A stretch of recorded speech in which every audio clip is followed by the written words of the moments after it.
But it was the aero engine division that kept Rolls-Royce going, even in the Depression. Funnily enough. So it had two strings to the bow, rather than just relying solely on motor car manufacture. Supplying Supermarine. Yeah, precisely. Yeah. Yes. Yeah. Well, welcome to a new Dave's Classic Garage Tours video from the Derby Works. And this time it's the Rolls-Royce Phantom III we're about to see almost complete after a nut and bolt restoration. Check the link above if you want to see how I first came across the car 18 months ago. Okay, Greg. Yes. Thanks for having me back, as you and Simon. Things have definitely progressed, having a little look around. They have, and not without some adventures. Right. Remind us what this is, first of all. Phantom III. Phantom III from 1933 CP, so 37 Phantom III. Wow, okay. And it's a Hooper Sedanca DeVille. That means that this entire section here, That's the one. if you see there's a handle here, and you operate that handle, and that cranks that roof up, and this whole piece slides back in under that roof. It was very much the fashion of the times to leave the chauffeur in the open air whilst you sat in the back with the division up. Look at that work as well. Look at that walnut. Unbelievable. Oh, right, okay, tell us more. Yes. Well, one of the interesting things and quite challenging for Paul, that is responsible for reassembly, is fitting these back to the running board, because all of the metal strips are new. Right. So not only do they have to be see how they have to be curved and radiused at the same time. Oh yeah. See how that gap there tapers back as it goes. Sure.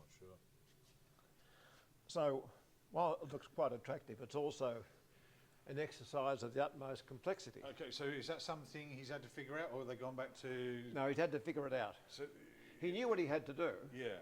But because the running board had been painted, Yes. there was nothing there to give him any indication. Right. We knew what the factory did back in the day, though. Oh yes, Right. yes. So this is absolutely correct. Yeah. As for the factory, or for the coach builders, I should say. Yes. So there's the interior finish now. That lovely smell of new leather. Unbelievable, yeah. Yes. Now there's something interesting here that I think you might have seen before in another car. It's got one of these It's got a rare radio as well. divisions. Oh, yeah. Remember see how it leans back? Yes, And as I wind the handle, yeah, and then drops. Yeah. it starts to straighten up. Forward, yeah. See, there it goes. Yeah. What just a lovely piece of engineering. Yeah, there we go. Wonderful. Yes. And behind you there's even more ventilation. So not only does that Sedanca section disappear back into here, the front windscreen opens as well. Oh. You can see the hardware on either side of the windscreen pillars. Yeah. But how does that just drops forward, does it? Or Yeah, no, that it comes up. That angles out. Yeah. Okay. A few too many flies in my might be caught there though, isn't there? And there's 7.25 litres of V12 engine. It's the only V12 engine that the company made. Right. And they only made 760 of them. And they're... Who's that designed by? The in-house or? It was in-house, and it was Royce didn't design it because he died in 1933, and this was designed by their chief engineer of Rolls-Royce. Yeah. It's when they run properly and are maintained properly, they're a truly fabulous engine. Yeah. But the cost of producing a car like this today is, well, I don't know how much it would cost, because it's all handwork. Sure. And So why didn't they continue with the V12 configuration? Oh, the war intervened, and Okay. of course, it was very interesting because the problem was that when this car was made, Rolls-Royce had the Bentley line, it had the fabulous large Phantom III, it had the smaller 4.25 litre 25 30 horsepower as it was known. Yeah. So the company was producing 3 models, Yeah. but the sales hadn't increased. Right. So if you're producing 3 models instead of 1, which was the Silver Ghost, sales haven't increased, so your profitability, of course, goes down. Sure. Sure. But the aero engine department was fabulously profitable, yeah. and that was supporting the indulgences, if you like, of the motor car department. Right. Right. So all of this had to change, and World War II changed it. After the advent of World War II, ceased car manufacture completely, and it gave the company time to think about how they were going to produce cars after World War II. And that's a fascinating story in itself, Right. Right. because they never produced a complete car. Right. Of course. Yes. Yes. We No. sort of asked it. Yeah. Yeah. So this, of course, was a body by Hooper. You went to your favourite coach, but what you bought from the company was the chassis and the running gear. Yeah. So what did the Depression do for these, the sales Well, and what have you? The Depression had a massive effect on the Bentley company. It didn't survive because its finances were never strong, Yeah, yeah. you see, and that's when Rolls-Royce was able to take them over. But it was the aero engine division that kept Rolls-Royce going, even in the Depression. Funnily enough. So it had, Right over your it head, had was 2 it? strings to the bow, Yeah. rather than just relying solely on motor car manufacture. Supplying Supermarine. Yeah, precisely. Yeah. Yes.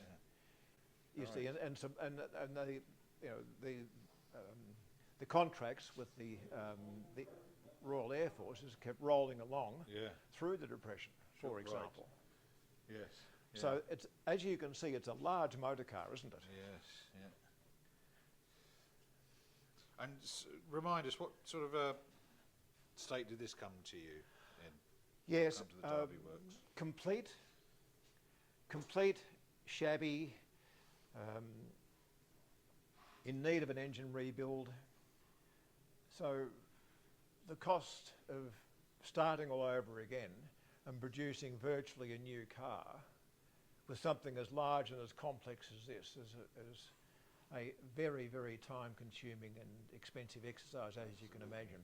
Yeah. And around the world, given that there are only 730 odd of these, or 760 odd produced, to find one that's where it's been fully restored from the ground up to be a new car again Yeah. is a rare event Absolutely. today indeed. The black and the what do you call the? It's really a colour dove there? grey, isn't Grey, it? well, grey, bluey, grey. But then if you have a look, it's got a contrasting line as well. You can see that this waistline here, Oh, crikey, see how it's a lighter two colour below. You've got 2 colours there as well. So you've yeah. got 3 colours in total. The Beautiful. black, the darker grey and the lighter Gosh. grey. Who's your painter? Yes, we're very lucky because we've got 2 painters.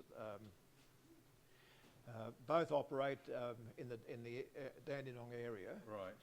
and both produce really faultless work. Absolutely. You have to be patient. You've got to wait in the queue, Yeah. but you have to wait in the queue for any good sure. person who's good at their trade these days, Absolutely. don't you? Absolutely. So this is 5% away, you say? About So 5%. What else have we got? We've got some stuff over here Well, too. all that's left is reassembly. Okay. So, for example, these are the trumpet horns, which, so, and here you can see the little gauze mesh Yeah, that goes back, that sits in there It's in there, yeah, yeah. with the Lucas King of the Road. Can I just... Yes, it can. Yeah, okay, wonderful. Yep, and that just sits back in there. I think that came into focus, my eyes, aren't they? Wonderful. Okay. headlamp rims. Headlamp. So the headlamp shells are down there being chromed at the moment. Oh, okay. Here we have, Oh, wow. I mean, they're really fabulous items. Look at that. Absolutely. And you'll notice, I'll just turn this around properly for you. You see how it's got the RR, Oh, yeah, yeah. the RR badge on the reflector. Wonderful. Did it come with the car? Oh or- yes, yes. Right, okay. So that's all And original. all Rolls-Royce and Bentleys Yeah. had that little badge Sure. on the support bar inside the headlamp shell.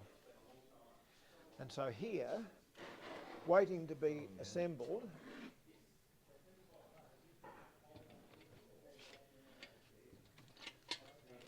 see, massive. Yeah, absolutely. And look at the, so we had, it's all rebuilt internals. Yeah, Well, there's no point in just replating something without rebuilding it as well. yeah, yeah, yeah. Because the objective is to have a new car again.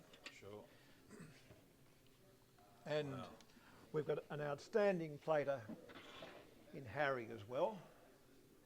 Harry done a modern plating, does all of our plating work, Uh-huh. and he's What's the laws on that now? I know it's You- you're chroming and whatever. No, certain. no, chrome plating's fine.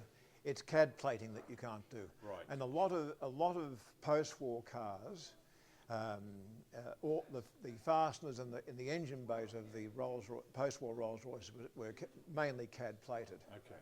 Right. But certainly for nickel, and this is chrome plating, Yeah. because it's nickel plating on Rolls-Royce cars seem to have ceased at around the 1930 mark. After 1930, it was generally chrome plating Yeah. on all the accessories rather than nickel plating. Rightio. So that's all ready to be reassembled. So we're pretty much at the Yeah. final stage of the reassembly work now.